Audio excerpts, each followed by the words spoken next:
Hi, good evening viewers. This is Sansad Television and you are watching the news with me, Rashika. A look at today's important stories in state election, business, sports and international affairs. First up, the headlines of the day. Gujarat all set to vote in first phase assembly elections, polls to be held for 89 seats on Thursday. India will formally assume the presidency of G20 on Thursday. Historic buildings to be illuminated with G20 logos. 200 meetings to be held in 50 cities. India brings down maternal mortality rate to less than 100 per lakh. Prime Minister Modi lauds significant progress in improving key indicator for maternal health. President presents National Sports Awards. Major Dhyan Chand Khel Ratna to Sharat Kamalachand. Arjuna Awards conferred on 25 sports persons, including Nikhat Zareen.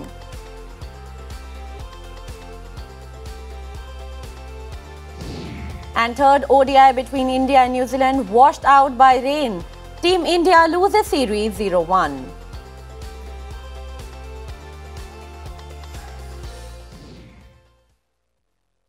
Now look at some other important news in our flash segment.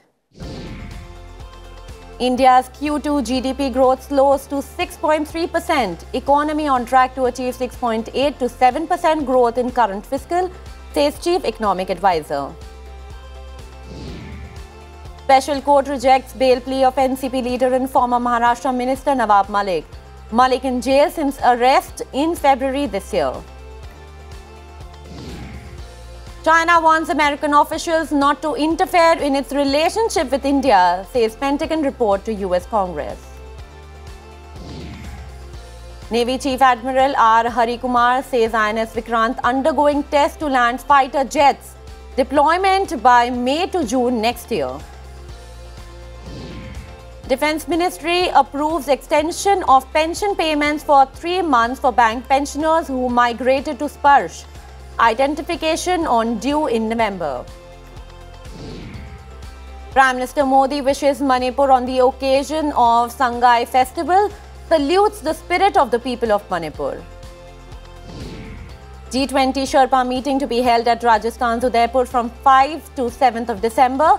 India Sherpa Amitabh Kant, along with senior officials of the Ministry of External Affairs, reviews the arrangements. Biden administration announces $1 billion weapons deal with Doha during US-Iran World Cup match. US Senate passes landmark bill protecting same-sex marriage. Lawmakers from both parties move to forestall possibility of Supreme Court taking away this right, as they did with abortion. 3 Chinese astronauts take off for the Tiangong space station to make its first in-orbit crew handover. Week-long handover period will test station's ability to house 6 astronauts.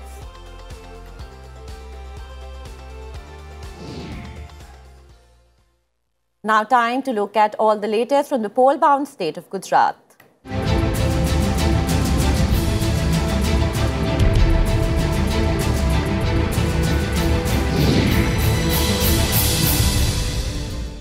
Voting for the first phase of Gujarat Assembly elections will be held tomorrow. 89 seats spread across 19 districts in Saurashtra, Kutch and southern parts of the state will go to polls tomorrow. Voting will be held between 8 a.m. and 5 p.m. on Thursday. The districts going to polls in the first phase are Kutch, Surendranagar, Morbi, Rajkot, Jamnagar, Devbhoomi Dwarka, Porbandar, Junagadh, Gir Somnath, Amreli, Bhavnagar, Botar, Narmada, Bharuch, Surat, Tapi, Dang, Navsari and Valsad. The main contest is among the BJP, Congress and Aam Aadmi Party. More than 2 crore 39 lakh voters will decide the fate of 788 candidates who are in the fray for the first phase of the polls.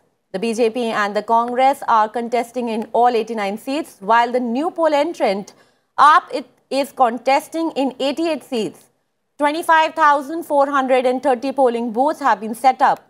The election body has set up 89 model polling stations which will be run by differently abled people, 89 eco-friendly polling stations and 611 run by women.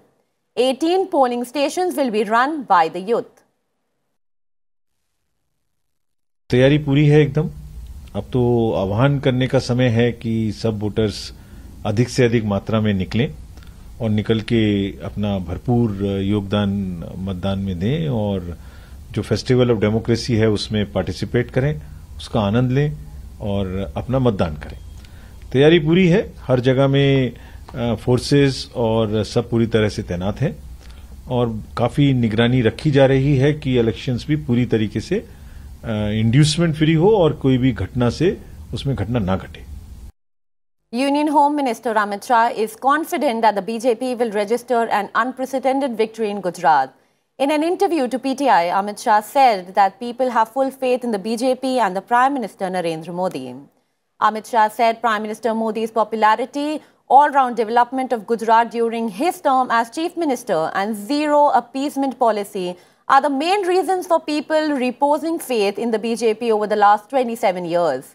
Downplaying AAP's challenge in Gujarat polls, Amit Shah claimed that Arvind Kejriwal's party may not even open its account.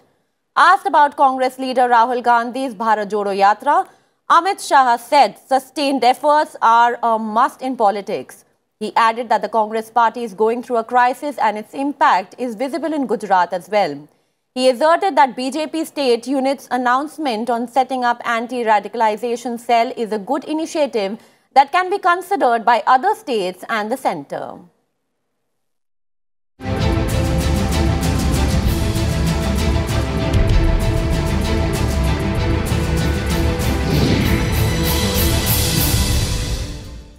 Now, other news in detail. Prime Minister Narendra Modi said India has a history of celebrating festivals and fairs which enrich the country's cultural heritage and also support the local economy. In a virtual address on Manipur's Sangai festival, Prime Minister Modi said that such festivals boost the local economy and attract investors as well as industries. Manipur इतने प्राकृतिक सौंदर्य, सांस्कृतिक समृद्धि और विविधता से भरा राज्य है कि हर कोई यहां एक बार जरूर आना चाहता है। जैसे अलग अलग मणियां एक सूत्र में एक सुंदर माला बनाती हैं, मणिपुर भी वैसा ही है। इसलिए मणिपुर में हमें मिनी इंडिया के दर्शन होते हैं। India will formally take over the G20 presidency tomorrow. On the occasion, 100 monuments across the country will be lit up with the G20 logo. The logo draws inspiration from the vibrant colors of India's national flag, saffron, white, green and blue. The logo shows planet Earth with the lotus, reflecting India's pro-planet approach to life, one in perfect harmony with nature. Below the G20 logo is Bharat, written in Devanagari script. The theme of India's G20 presidency is Vasudhaiva Kutumbakam, or One Earth, One Family, One Future. India will hold around 200 meetings in 32 different sectors in multiple locations across the country during the course of its presidency. India's maternal mortality ratio has seen a significant dip in the past few years. The ratio has declined from 130 per lakh live births in 2014 to 2016 to 97 per lakh live births in 2018 to 20, according to the Office of the Registrar General of India. With this, the country is on track to achieve the Sustainable Development Goal target of MMR of less than 70 per lakh live births by 2030. The number of states which have achieved the Sustainable Development Goal target has now risen from 6 to 8. Kerala is leading the list of states, followed by Maharashtra, Telangana, Andhra Pradesh and Tamil Nadu. Union Health Minister Mansukh Mandavia credited the achievement to the various healthcare initiatives of the government to ensure quality maternal and reproductive care. President Draupadi Murmu on Wednesday honoured sportsperson at a function in the Rashtrapati Bhavan. The President presented the Major Dhyan Chand Khel Ratna Award to star table tennis player Achan Sharat Kamal. She also felicitated 25 sportspersons with the Arjuna Award. The award winners included badminton players Lakshya Sen and H.S. Pranoy, athlete Seema Punia, boxer Nikhat Zareen, boxer Amit Panghal and chess player R. Pragyanandan. Other awards include Dronacharya Award for Outstanding Coaches and Dhyan Chand Award for Lifetime Achievement in Sports.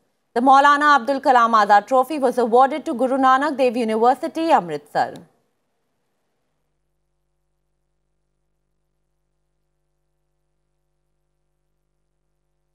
And now a look at some more news from across the nation.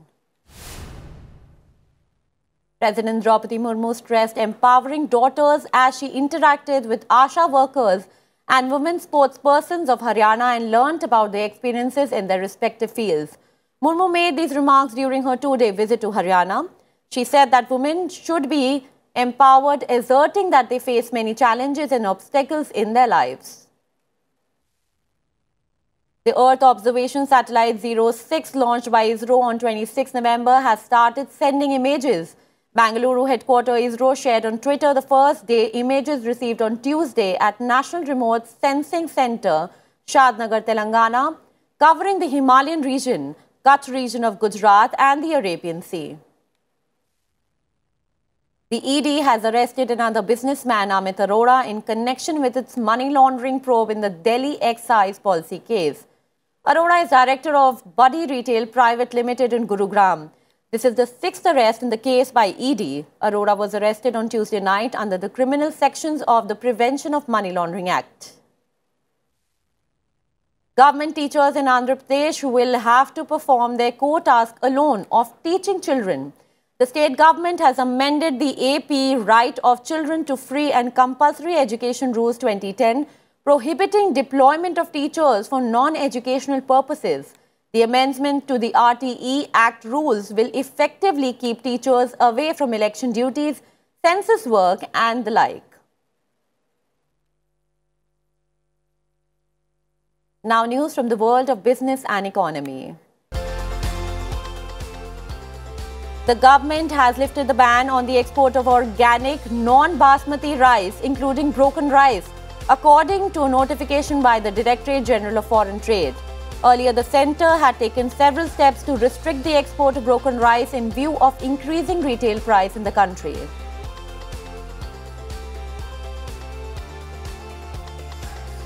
India's GDP grew by 6.3% in the second quarter of the year compared to 8.4% during the same period last year. This is also slower than the GDP growth of 13.5% in the first quarter of this fiscal. Among key sectors, agricultural output grew by 4.6%, while the construction sector also saw an upswing. The much-anticipated India-Australia Free Trade Agreement will come into force with effect 29 December, the government has said. The deal will give duty-free access to Indian exporters of around 6,000 sectors, including jewellery, textiles, furniture and machinery. The deal is expected to double bilateral trade to nearly $50 billion in the next 5 years. The BSE Sensex scaled a new high on Wednesday, touching the 63,000 mark for the first time, while NSE Nifty also recorded a strong surge of 162 points to close above the 18,000 mark. Mahindra & Mahindra, Bharti Airtel, Ultratech and Hindustan Unilever were top performers with gains between 2 to 4%. Markets in Asia made steady gains as stocks in Hong Kong, Taiwan and China jumped between 1 to 2%. Hang Seng was the top performer with stocks climbing by 2.16%. European markets also closed with gains of up to 1%. Time for a short break here. See you on the other side with more updates.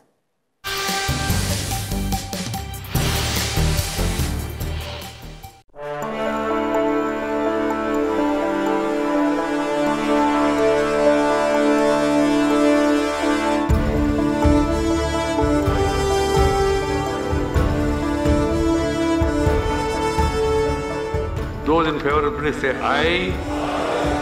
जो सदस्य विरोध में ना गए, I think the ayes have it. हवालों के पक्ष में हुआ। Ayes have it. The bill is passed.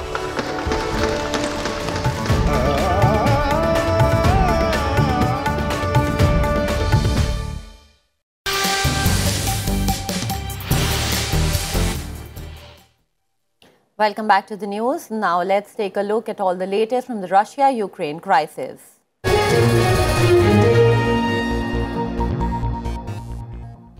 In today's news from the war zone, NATO Secretary General Jens Stoltenberg has reaffirmed the military alliance's commitment to Ukraine. Speaking at a meeting of NATO foreign ministers in Romania, Stoltenberg said the war-torn nation will one day become a member of the world's largest security organization. The world's largest security alliance also pledged to send more aid to Ukrainian forces. NATO leaders also asserted that Russia cannot stop the alliance's expansion.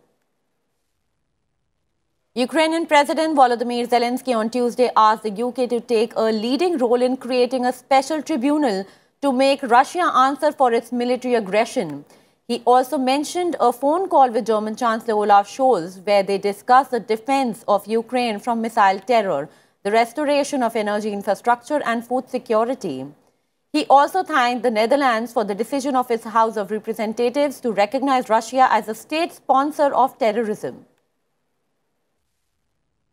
Ukrainian First Lady Olena Zelenska addressed British lawmakers on Tuesday during her visit to the United Kingdom. She was in London to highlight the ongoing cases of rape and sexual violence against Ukrainian women during Russia's war in Ukraine. Zelenska compared Ukraine's situation to that of Britain during the Second World War. She thanked the British lawmakers for their support for Ukraine and added that she came to the UK for justice because it will lead to the end of the war.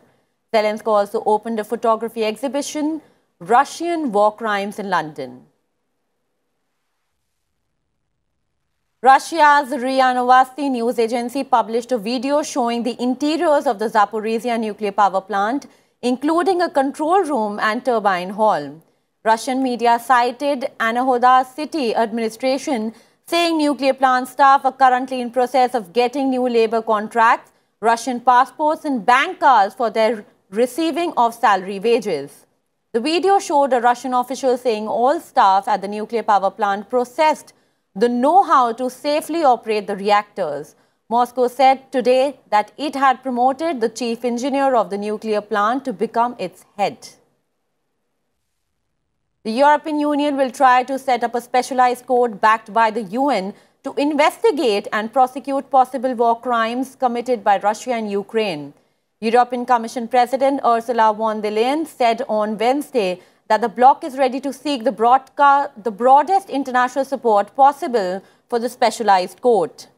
The Hague-based International Criminal Court launched its own investigation into alleged crimes against humanity and war crimes days after Moscow's invasion, but it does not have jurisdiction to prosecute aggression in Ukraine.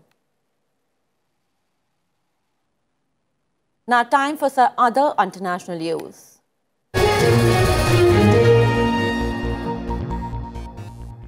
Former Chinese President Jiang Zemin, who led his country out of isolation after the crushing of pro-democracy protests in the Tiananmen Square and supported economic reforms that led to a decade of explosive growth, has died, State TV said.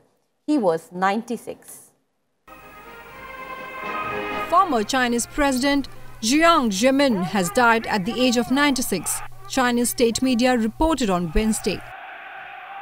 Jiang saw China through history-making changes after becoming a surprise choice to lead a divided Chinese Communist Party after the 1989 Tiananmen crackdown.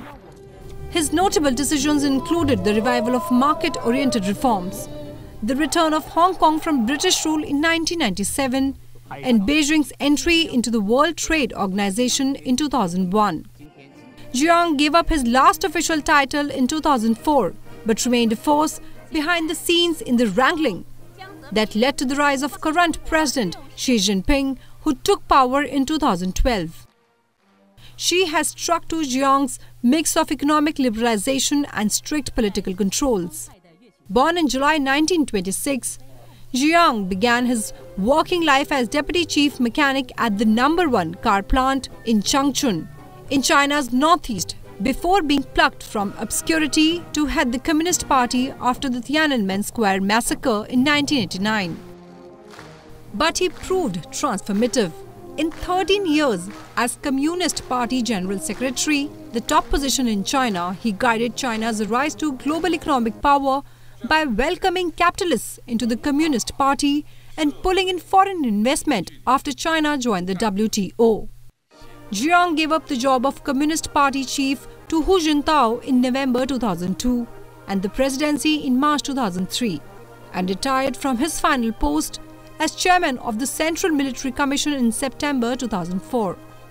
Jiang is survived by his two sons and his wife, Wang Yiping, who worked in government bureaucracies in charge of state industries. Bureau Report, Sansad TV. Indian national Rajvinder Singh, who is accused of murdering an Australian woman, has been produced before a court in New Delhi on Wednesday, where the public prosecutor has pleaded for his extradition to Australia. Here are the details. Rajvinder Singh, who is accused of murdering an Australian woman, was produced before a court in New Delhi on Wednesday, where the government authorities have pleaded for his extradition.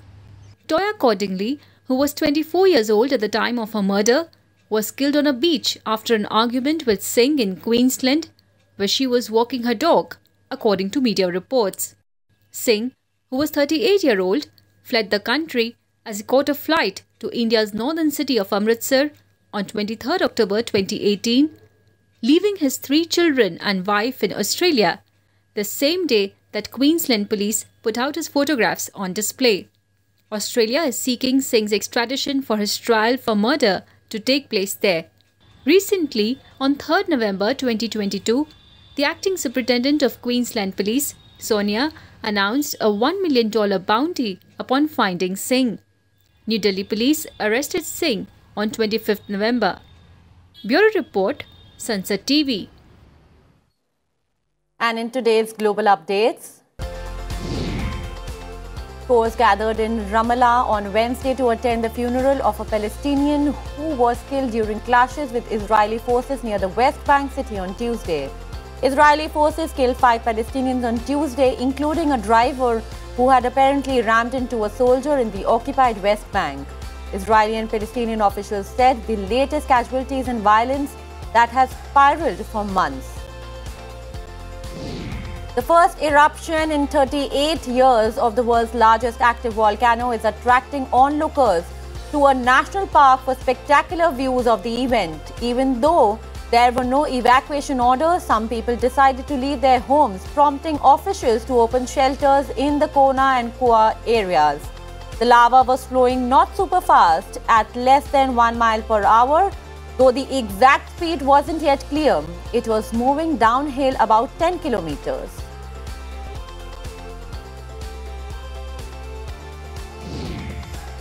The centre-left Labour Party government introduced in the House of Representatives a rare censure motion against Scott Morrison, who, as a Conservative Prime Minister, took the unprecedented steps of appointing himself to 5 ministerial roles between March 2020 and May 2021, usually without the knowledge of other existing ministers. The House passed the motion 86 to 50. A top Qatari official involved in the country's World Cup organization has put the number of worker deaths for the tournament between 400 and 500 for the first time, a drastically higher number than any other previously offered by Doha. The comment by Hassan Al-Thawadi, the Secretary General of Qatar's Supreme Committee for Delivery and Legacy, came during an interview with British journalist Piers Morgan. Chinese authorities deployed riot police to quell violent protests in Guangzhou. On videos showed after a string of demonstrations escalated over the weekend against the country's stringent COVID-19 lockdowns. Video footage showed large number of riot police in personal protective equipment carrying shields and patrolling the streets in Guangzhou, accompanied by riot vans at times.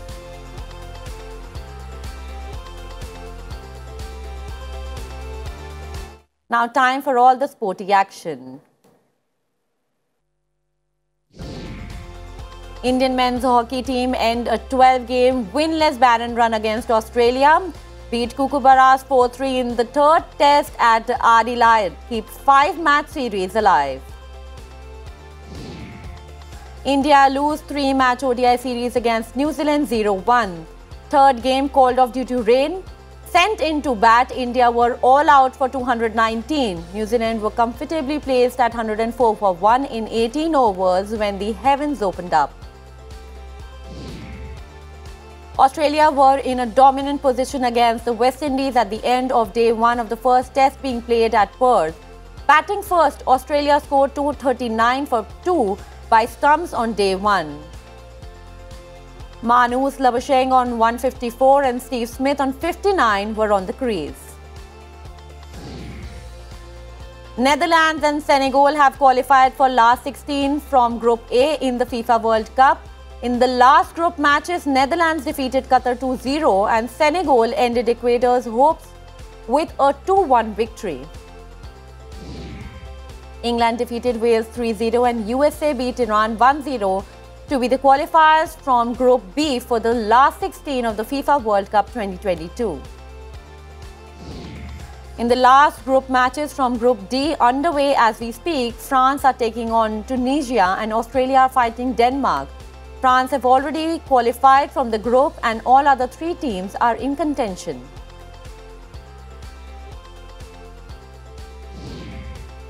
Group C qualifiers 2 are to be decided tonight, with Lionel Messi's Argentina taking on Robert Lewandowski's Poland and Saudi Arabia fighting against Mexico.